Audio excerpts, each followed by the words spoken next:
So good day everyone, we are the group 9 and we will going to tackle about the Nano World. So Nano World, ano nga ba yung Nano World? So nano from the word itself, nano means little or small.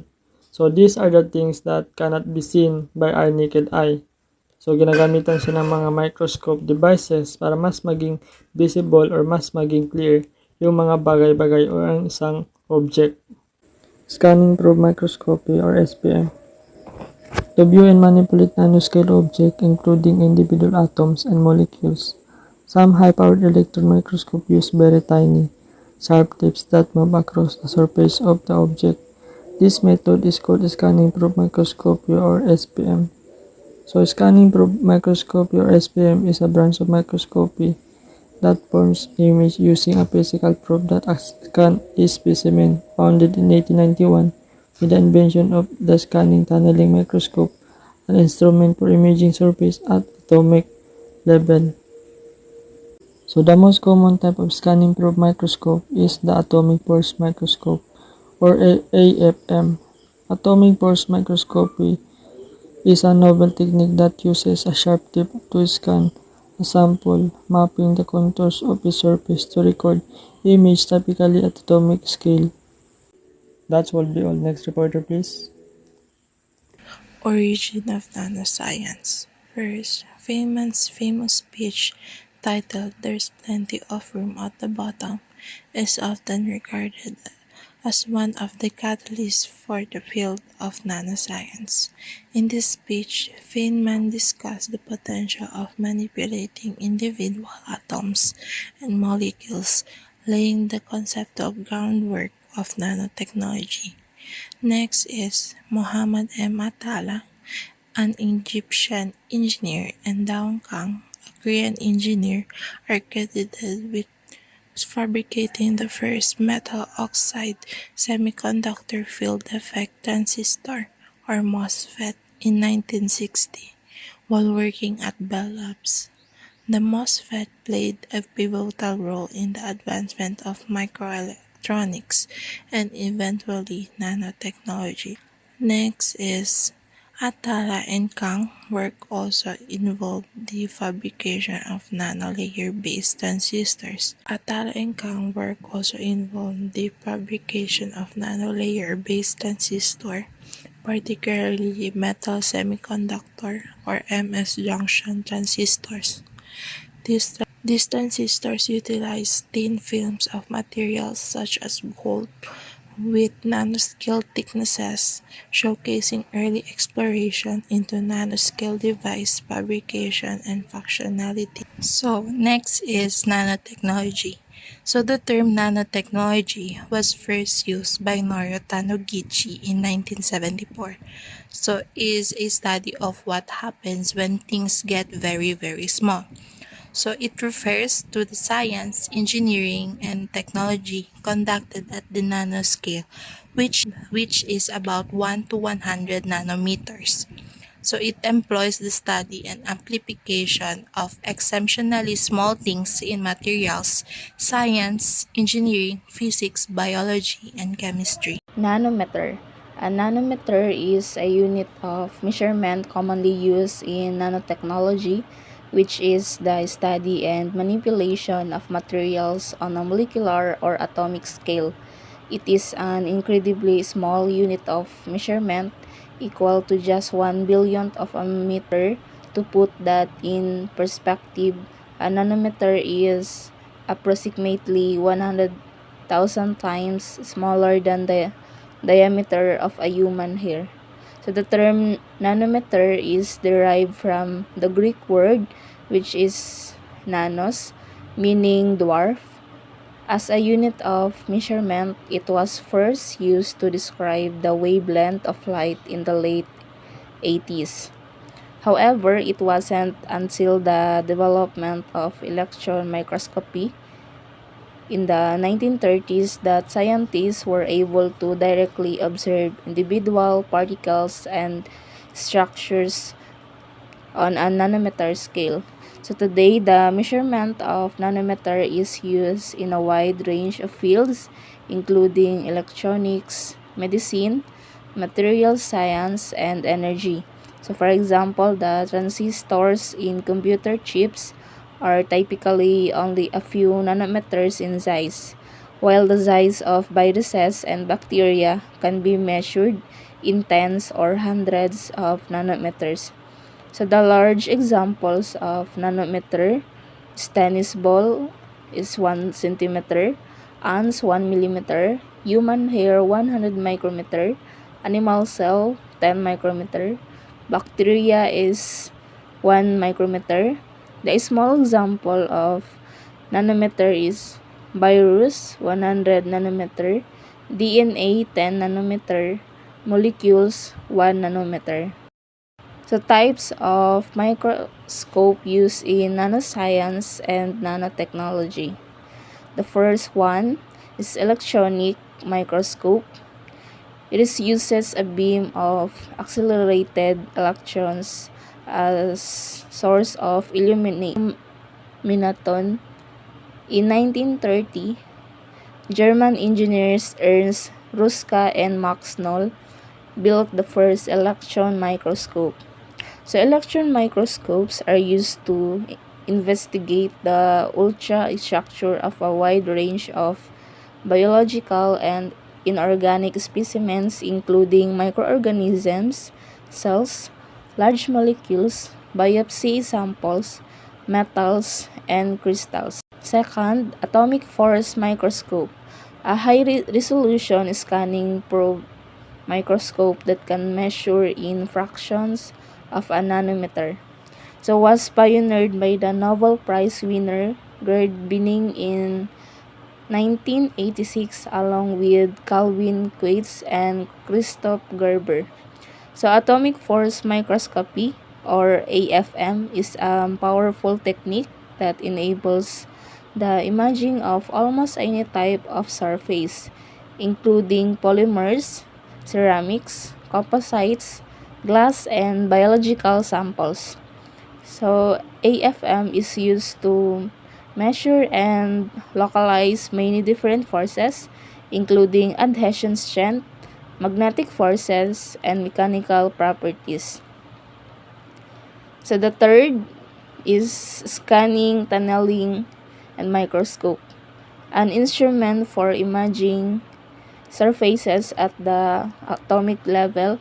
Its development in 1981 earned its inventors, Gerd Binning and Heinrich Rohr, the Nobel Prize in Physics in 1986.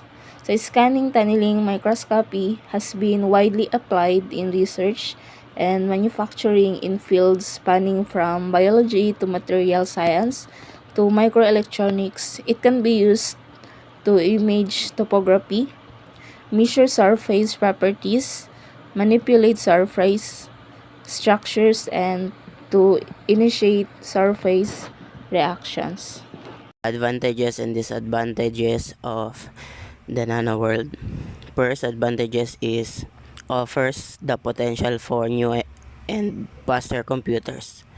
Nanotechnology enables the development of smaller and more powerful computers components, leading it to faster computing speeds and increased capabilities. Second is more efficient power sources. Nanoscale materials can enhance the efficiency of energy storage and conversion devices such as batteries and solar cells, resulting in more sustainable and reliable power sources. Next is life-saving medical treatments. Nanoscale materials and devices offers unprecedented precision in targeting the treatment diseases at the molecular level, potentially revolutionizing medical treatments and leading to breakthroughs areas like drug delivery. Next is disadvantages.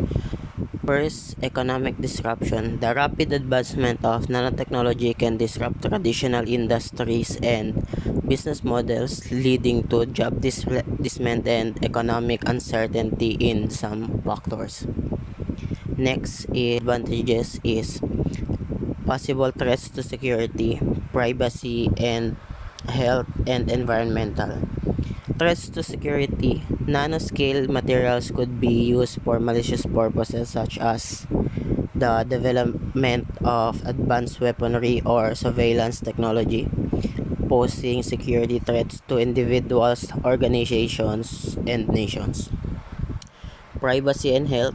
The widespread use of nanoscale devices and sensor raises concerns about privacy infringement and potential health risks associated with prolonged exposure to engineered nanomaterials, which may require comprehensive regulation and monitoring. So in environmental, the production and disposal of nanoscale materials may have adverse effect on the environment such as pollution, ecosystem disruption, necessitating sustainable practices and risk assessment protocols to mitigate environmental risks associated with nanotechnology. So on November 22, 2018, 10 eminent scientists and scientific institutions received the UNESCO medals for contributions to the development of nanoscience and nanotechnologies during a ceremony held at UNESCO headquarters, Paris. The medal is awarded each year by the Director General of UNESCO to prominent scientists, public figures, and organizations that contribute to the development of nanoscience and nanotechnologies in the spirit of UNESCO priorities. Top 10 uses and application of the nanotechnology by UNESCO. So, first is energy storage, production, and conversion. Nanotechnology enables the development of advanced materials and devices for more efficient energy storage. Just like example of like batteries, yung solar cells, and etc. Next is agricultural productivity enhancement. Nano-agriculture involves the use of nanomaterials and nano devices to improve crop yield, nutrient uptake, pest management, and soil health, leading to increased agricultural productivity and sustainability. Third is water treatment and remediation. Nanotechnology offers innovative solution for water purification, desalination, and pollutant removal, leveraging nanomaterials and nanodevices to enhance water quality and address challenges related to water scarcity and pollution. Fourth is disease diagnosis and screening. Nanotechnology-based diagnostic tools and technologies enable early detection and accurate diagnosis of diseases through the detection of biomarkers and imaging at the molecular level, facilitating timely intervention and personalized medicine approach. Fifth is drug delivery system. Nanoparticles and nanostructures are used to design drug delivery system capable of targeted and controlled release of therapeutic agents, improving drug efficacy and reducing the side effects, and also enabling novel treatment strategies for various diseases. Six is food processing and storage. Nano-enabled materials and packaging technologies enhance the shelf life, safety, and quality of food products by preventing spoilage, microbial contamination, and oxidation, thereby addressing the food security and sustainability challenges. Seventh is the air pollution remediation. Nanotechnology offers solution for air purification and pollution control by developing nanomaterial-based filters, catalysts, and sensors to remove harmful pollutants, mitigate emissions, and monitor air quality in urban or in industrial environment. Next is health monitoring.